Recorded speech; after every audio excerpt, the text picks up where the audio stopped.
Go to this story now. Deputy President David Mabuza is visiting the District 6 Development Project in Cape Town. This in his capacity as chairperson of the Interministerial Committee on Land Reform and Agriculture. Mabuza and some members are assessing the project's process and engaging with claimants and beneficiaries. Let's go to Lindsay Dentlinger now, who is attending that visit. Lindsay, the District 6 project and the communities there have felt forgotten for quite some time. What difference is this visit likely to make?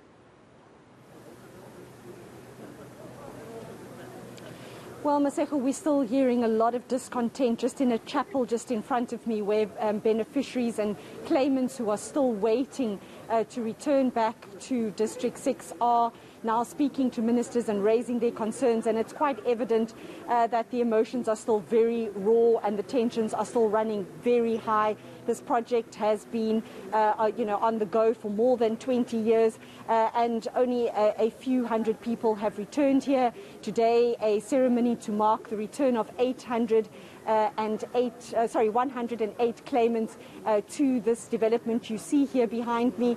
But even that, a lot of unhappiness among very elderly beneficiaries of these properties. As you can see, staircases, second floor flats, many of them saying how will they ever get up there. And so while they are grateful to be able to return to this area, before their lives end, they are still very concerned and a little bit unhappy that not much thought has been put into these places that have been built for them in terms of the convenience. We heard from a lady a little while ago who said she had open heart surgery and she doesn't quite know how she's going to get to her second floor flat that has been built here for her. So still a lot of tension here also for those that are still waiting for flats and promises being made here by the Deputy President David Mabuza, the Minister of Lands and Resettlement, that the next phase of this project is imminent, but it's going to take 3 more years, Maseko, before we see at least another 900 people return here. This is the Deputy President speaking to beneficiaries a little earlier. And I'm happy that in a space of 3 years, we'll be in a position to complete it. And I'm sure you'll accept this commitment. We're making this commitment. We're going to come exactly with the timelines, but it will be within that space. And I'm sure the minister, for this coming financial year, they've budgeted money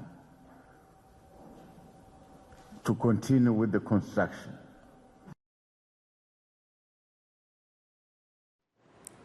Well, I wonder, Lindsay, government's promises sound good, and of course those beneficiaries have been waiting to hear some of that. But, some of the things that that Deputy President is saying they've heard before. And I don't mean to sound despondent, but I wonder if they believe that this time the promises will materialize. Despondent is a very good word to describe the way many people feel here, Maseko. But as you say, they never give up hope that they will return to the place where many of them were born, where many of them grew up, and sadly where many have died in this recent period. Some claimants over 100 years old.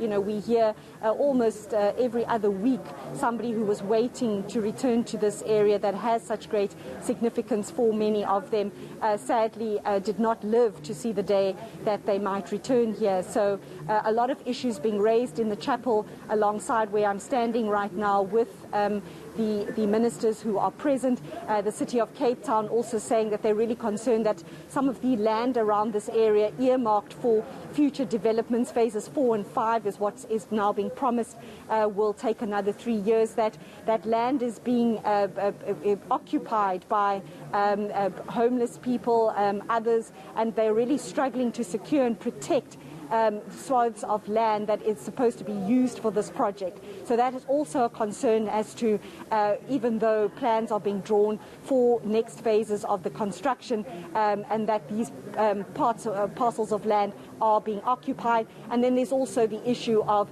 the nearby Cape Town University of Technology, now also on part of what was historically District 6 land, and there's a process underway to do a land swap with the university to get some of that land back. So really, Masego, a lot of issues which at very best would make people who have been waiting so many years despondent, and I dare say many of them a little angry now that it's taken so long. They do want to believe in these promises, but what we've seen happen over the years, this protracted battle, the repeated court cases, the change of leadership, people have died in between. It really is very difficult, I would assume, just from hearing what they have to say today, to keep that hope alive that they will return to this area after so many years. And understandably, Lindsay Dentlinger out in Cape Town. Let's leave it there for now.